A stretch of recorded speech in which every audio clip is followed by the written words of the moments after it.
ഹബീബെ, ലോകത്ത് ഒരുപാട് മഹാന്മാർ കഴിഞ്ഞിട്ടില്ലേ? ഒരുപാട് പ്രശസ്തി നേടിയ ആൾക്കാർ. തങ്ങളുടെ ജീവിതത്തിൽ അവർ വരച്ചു കാട്ടിയ പല സംഭവങ്ങളായിരിക്കാം അതിനെല്ലാം കാരണം. എന്നാലും തൻ്റെ അനുയായികളെ അതിയായി സ്നേഹിച്ച് അവർക്ക് വേണ്ടി മാത്രം ജയിച്ച ഒരു മഹാവ്യക്തിത്വം എനിക്കറിയാം. അങ്ങേയറ്റത്ത് മദീന മുനവ്വറയിലെ പച്ചക്കുബക്കടിയിൽ അന്ത്യവിശ്രമം കൊള്ളുന്ന ആ മഹാമനീഷി, ആരാലും കാണാൻ കൊതിക്കപ്പെടുന്ന ആ പുണ്യമുഖം, എത്ര സ്നേഹിച്ചാലും തീർന്നു പോകാത്ത ആ കടൽ, എഴുതിയാൽ മഷി തികയാത്ത ആ മഷികളുടെ അർത്ഥം.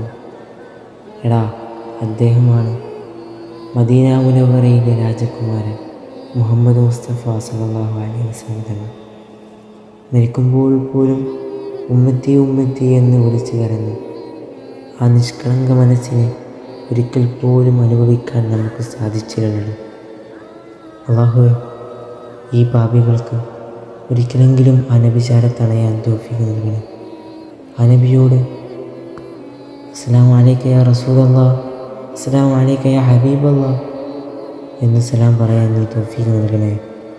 ആ നബിയെ സ്നേഹിക്കുന്ന ആശികീങ്ങളിൽ ഞങ്ങളെയും നീ ഉൾപ്പെടുത്തണേ.